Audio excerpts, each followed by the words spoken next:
Hello, and welcome to a Rodent's Guide on the Death Korps of Krieg in Kill Team 2024. This video will serve as a general introduction to the Death Korps of Krieg, as well as a specialist video for those that have played the team before.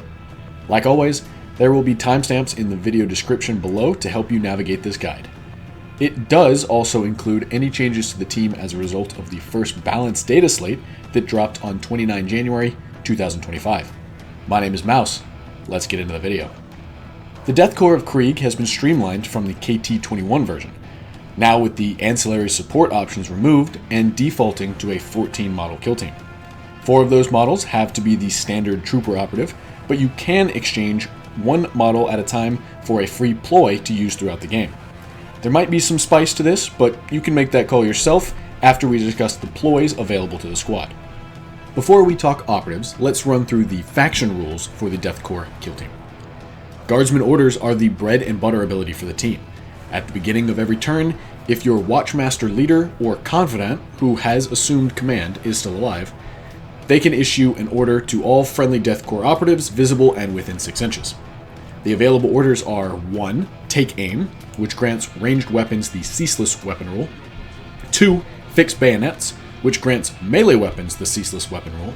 3. Dig in, which effectively allows you to have ceaseless on your defense dice against shooting if the friendly target can retain cover saves. And 4. Move, which grants friendly operatives 1 additional inch of movement to any reposition action. Each of these orders has their place in the overall game plan, and there are ways to change them up even inside of a turning point when necessary. Let's now talk about the operative options that are available to the Death Korps team. The leader for this team is the Death Korps Watchmaster, whose primary role for the team is to continue to issue guardsman orders each turn to facilitate the overall team's effectiveness. There are a few options available to outfit the leader, and even with the 3rd edition nerf to the plasma weapons, the plasma pistol seems to be the best way to add some kind of ranged punch to this operative. This guy can also be equipped with a power weapon at the same time, giving him surprising bite in melee. With only the standard guardsman chassis, however, he is not going to be sticking around very long if he finds himself on the front line. The second in command and backup leader is the confidant, who fittingly has the ability to act like the Watchmaster and issue orders if the actual Watchmaster is killed off. It's a useful insurance policy that can enable you to be aggressive with the Watchmaster if you need to. The second ability, however, is where I think the confidant really shines. Directive allows you to designate another friendly operative visible and within 6 inches of the confidant when they are chosen to activate. After the completion of this operative's activation, you can immediately activate that chosen friendly operative before your opponent. This can help generate some fast 1-2 punches for the team, which helps to make up for what individual models lack in firepower or consistency. The remaining operatives can be divided into 2 categories: offensive units and support units. The first of the offensive units is the generalized gunner operative profile.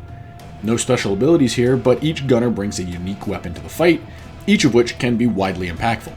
There are no restrictions on the number of gunner operatives that this team can field, so Death Korps players are almost certainly taking the grenade launcher, melt-a-gun, and plasma gun operatives in every single game. Next up for the offense is the sniper. This operative can be thought of in a similar vein to the gunner operatives, since they don't really have any abilities on their datasheet and are really just a unique weapon option for the team. Like most sniper operatives in the game now, this model doesn't have a permanent silent weapon profile, meaning that the second time they take a shot off, they're going to be susceptible to return fire from the enemy. Also, like the gunner operatives from earlier, this model is nearly always seeing play on the field because of their solid shooting profile and potential for zone control. Moving away from solely gun-wielding operatives, we have the Veteran up next. This model is one of the few frontline operatives for the squad. They can benefit from a targeted guardsman order every time they activate, ensuring that they always have whatever benefits them most, and their enhanced bionics provide a minor increase to their durability by reducing damage of normal hits that do 3 or more damage. Again, they are a relatively fragile chassis, but these abilities can make it surprisingly hard to shift a veteran from a smart position. As such, this operative often does a pretty good job camping out on the Death Korps home objective, as long as they are supported by some of the other models on the team. The other frontline option for this team is the Bruiser, a melee-focused operative whose sole ability is to ignore 1 successful normal hit from an enemy operative every time they fight or retaliate. This ability can help the Bruiser win fights against humans and some Eldar models, but they still take too much damage to really be able to handle multiple fights in a game. I personally find this model hard to justify on the team unless my opponent is playing something with about the same durability. The final offensive unit for the squad is the Sapper, who has seen a real downgrade since their glory in KT-21. Now, their remote detonator is burdened by the dash heavy weapon rule, meaning that anything they're trying to set up is very telegraphed to the opponent. Their mechanics now are just a bit too clunky to effectively execute, so I find myself swapping them out for other more reliable units. If this model is able to utilize their explosives, however, they're really able to dish out a lot of firepower. The problem is that most good opponents aren't going to let that happen. Now, let's take a look at the supporting units that help to increase synergy and effectiveness for the Death Korps team. The first to discuss here is the Medic, who functions like the typical medic operative that we have all become pretty accustomed to. Their two staple abilities, Medic and Medikit, are the 3-inch revival ability and the close range heal of 2d3 damage that we've seen on several teams over the years. This model is nothing new, but they can provide some great insurance for our high value gunners and keep our opponent from getting to take them off the board early. Keep in mind that you can't use the Medic ability if the ally was killed in melee combat, so certain teams like against the Felgor Ravagers or Commandos or the Drukhari Mandrakes usually make the Medic a subpar operative choice. The Spotter is our next support operative, who has also seen some changes since the last edition. Their Spot ability now is only 1 AP and grants one friendly operative a buff against a single enemy operative that is visible to the Spotter when this action is performed. This buff gives the shooter Seek Light and prevents the enemy operative from being obscured, both of which can be powerful keywords. The downside is that it no longer has the forced group activation that it used to in KT-21, meaning that now the synergy between our units is harder to pull off. The strength of it comes from responding to an opponent's positioning and threatening as a zoning tool, rather than being a coordinated 1-2 punch where your opponent wasn't able to interrupt it. The Vox Operator is easily the most reliable and important support piece to the Death Korps of Krieg kill team. This model functions the same as it did in KT-21, with the same two signature abilities of Relay Orders and Signal. The Relay Orders ability can be used whenever a friendly Watchmaster or Confidant issues a Guardsman order and is visible to and within 6 inches of the Vox Operator. If they are, you can choose to subtract 1 APL from the Vox Operator to broadcast that Guardsman order to all friendly Death Korps units on the board. This is something that you're going to want to make sure you have set up from your initial deployment up through at least the beginning of Turning Point 2, so keep this synergy in mind as you move both your leader and the Vox Operator around the board. The second ability, Signal, is the standard comms buff ability for the team where you can spend an AP to give another friendly operative 1 additional AP until the end of their next activation. This is incredibly useful, but will require careful balancing and positioning since you're often losing APL already due to relaying Guardsman orders each turn. Practice and planning out several turns worth of movement will be critical to getting the value out of this supporting operative, but that value is well worth it. The final support operative is the Zealot, who experienced a nice upgrade from KT-21. They still have their Emperor Protects ability, which grants them rerolls on any of their defense dice, but Uplifting Primer is the real moneymaker for the unit. Now it's a passive aura. Uplifting Primer gives all friendly Death Korps operatives the severe weapon keyword if they are within 3 inches of the Zealot. Note that this doesn't require a line of sight, just a distance requirement, so you can aggressively stage with the Zealot behind a forward wall and buff other aggressive units who engage the enemy on the other side. The fact that this aura doesn't require an action to start up each turn is also a major buff and makes the Zealot a compelling selection in almost every game. The standard chassis for the Death Korps of Krieg is the Trooper, and you take up to 4 of these guys to fill out the remaining 14-man team. Of note here is their group activation ability, which means that you have to activate 2 of these guys in succession if possible. This is not an option, so make sure that you aren't splitting up these activations and you don't activate one if you're not trying to activate the partner and save them for something down the line. This forced group activation can open up some nifty combinations, so we'll talk about those in the upcoming Ploys section. With the operatives in the back of our mind, we can take a look at the strategic and firefight ploys available up to the team. Siege Warfare is the first strategic ploy on the list for the Death Korps, and it's short and sweet. Until the end of the turning point, all friendly Death Korps operatives have the Saturate and Accurate 1 keywords on any of their ranged weapons. On some maps, this will be important for helping to reduce the cover saves that the enemy operatives can use to hold off our attacks, but this will pretty much always be relevant for the accurate 1 keyword. Especially because this team doesn't really have too many effects that happen from critical hits, retaining dice means less coin flips that we have to contend with. Statistically, the Death Korps often struggle to get very many attack dice through in a single shot because we're mostly hitting on 4s. So every die that we can force our opponent to roll by removing cover saves increases our odds of pushing damage through. The same statistics are also true for our own operatives if we can retain dice instead of rolling them. This ploy will always be relevant, so make sure that you've thought through how to budget your command points, or consider having this be your free ploy by dropping one of the troopers that are on the team. Take Cover is the second ploy, which improves the save characteristic of any friendly Death Korps operative who can retain cover saves when being shot.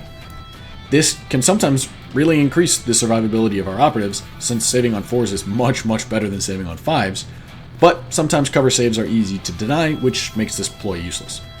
Also, if the enemy team is looking to engage in melee, improving saves and shooting isn't going to help us either. Our next ploy is Clear the Line, which provides accurate 1 to friendly Death Korps operatives in melee if they meet one of several criteria. Those criteria are either that they're fighting within our territory, contesting an objective marker, or retaliating.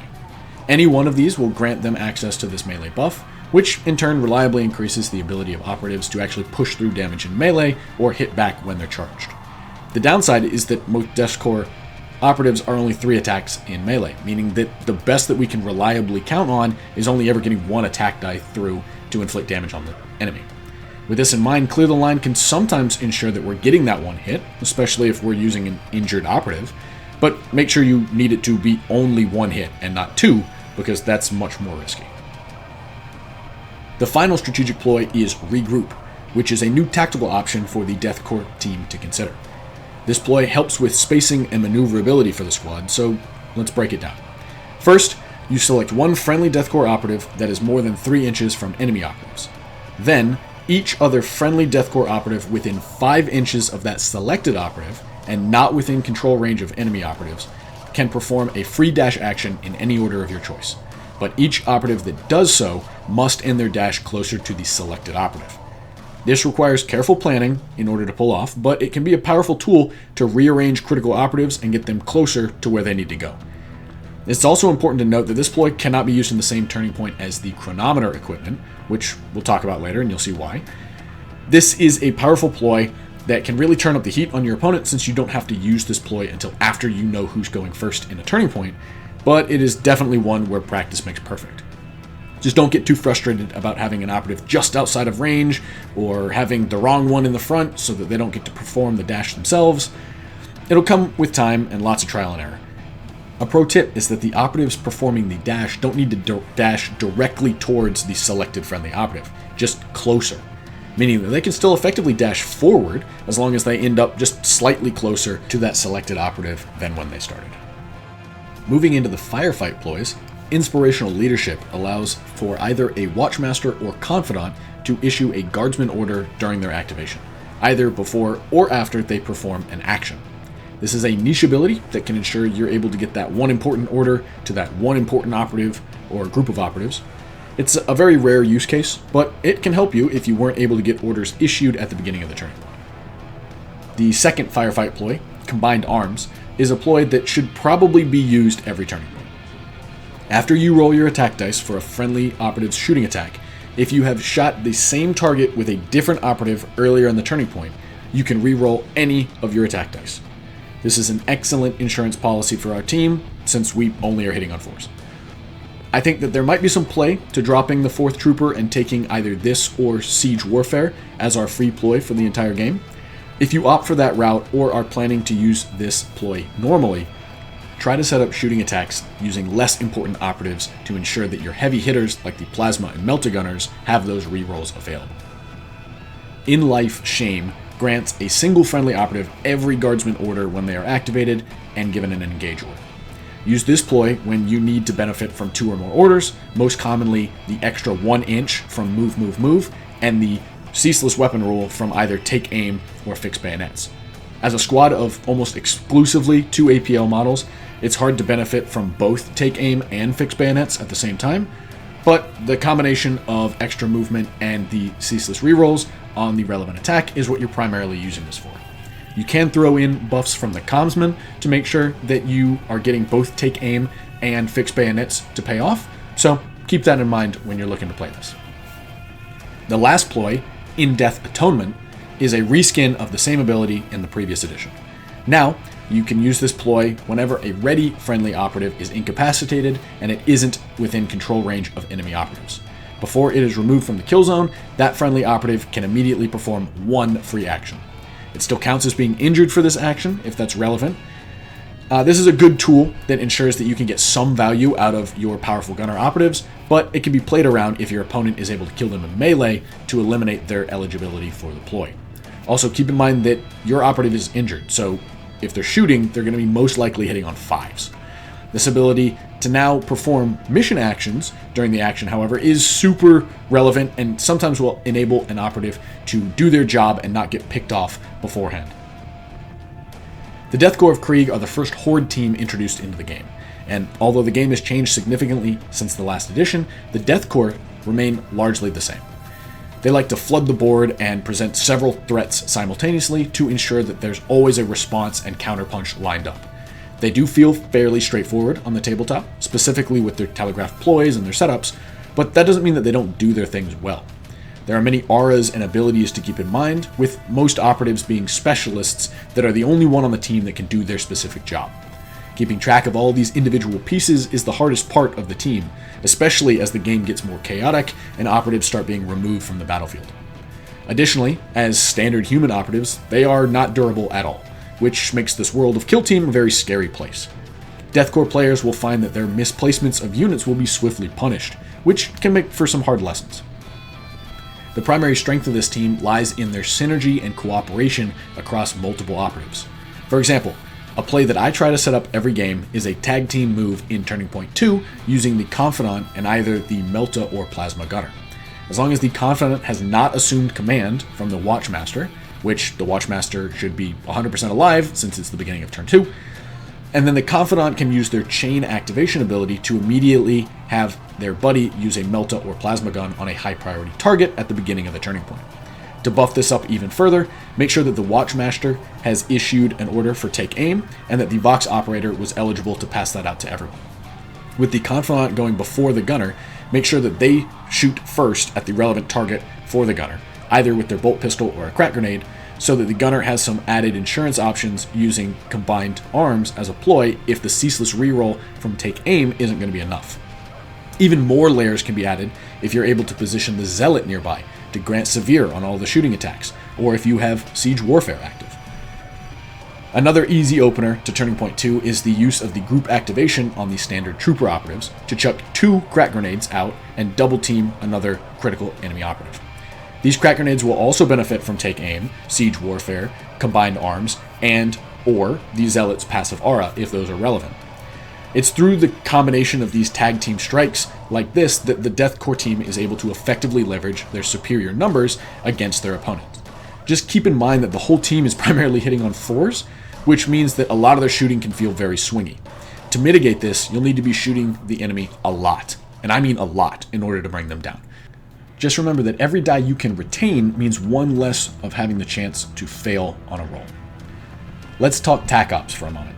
The Death Korps have access to both Seek and Destroy and Security, but since they lack big, reliable offensive threats, it can be hard to score in the Seek and Destroy category. Therefore, I usually opt for the Security category, and I change my selection there based on the type of team that I'm facing in the game and the board that the game is being played on.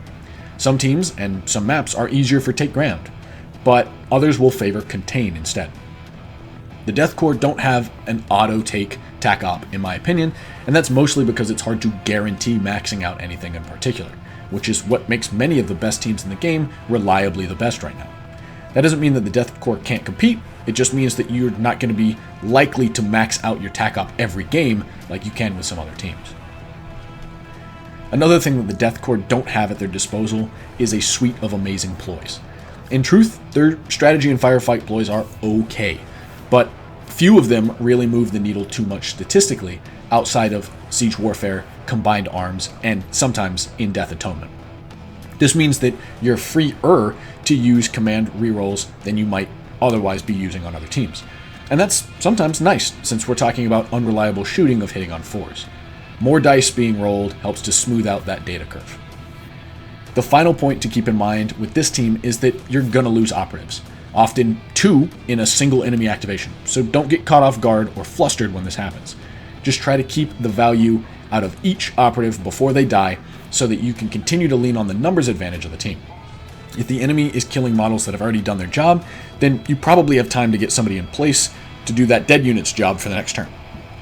In previous editions, this was easier to maintain a tempo advantage because you were going up early on the primary in the first 2 turns and then trying to hold out until the end of the game. Now, however, since you can't score until turning point 2, it's harder to get that advantage because your opponent has the time to get into position first. On top of that, with the addition of the kill op, you're penalized for throwing away operatives carelessly. Balancing these 2 aspects of the game in the new edition will help Death Korps players clutch out victories. To help with this, make sure that you're keeping track of your opponent's kill op breakpoints and do everything that you can to keep them from achieving the next tier if it's relevant. In KT-24, the Death Korps of Krieg is a traditional horde-style team that solves their problems by throwing bodies at the enemy until they collapse under the weight. Each specialist operative has something that they uniquely bring to the team, which makes aura and buff management across the squad feel important and rewarding when it's executed well. Players who like to keep track of multiple things during a game and squeeze out value from niche combos will love to experiment with all the different ways to put together the Death Korps of Krieg puzzle. But this team is not durable, which will help players learn how to position their models strategically to minimize unnecessary losses. I would highly encourage players to give the Death Korps team a try for several games just to see what the world looks like from a new angle and to understand how to execute on horde team strategies. That'll wrap up our introduction into the Death Korps of Krieg kill team in KT-24. If you've made it this far into the video, please consider liking and subscribing to the channel so that you don't miss out on our future guides as well. I know the Death Korps team is a classic one, so if you have any tips or tricks that you use, please write them in the comments so that I can try them out and so that others can try them out as well. More guides like this are coming soon, so stay tuned and let me hear your requests. Until next time, have fun and be good if you want to.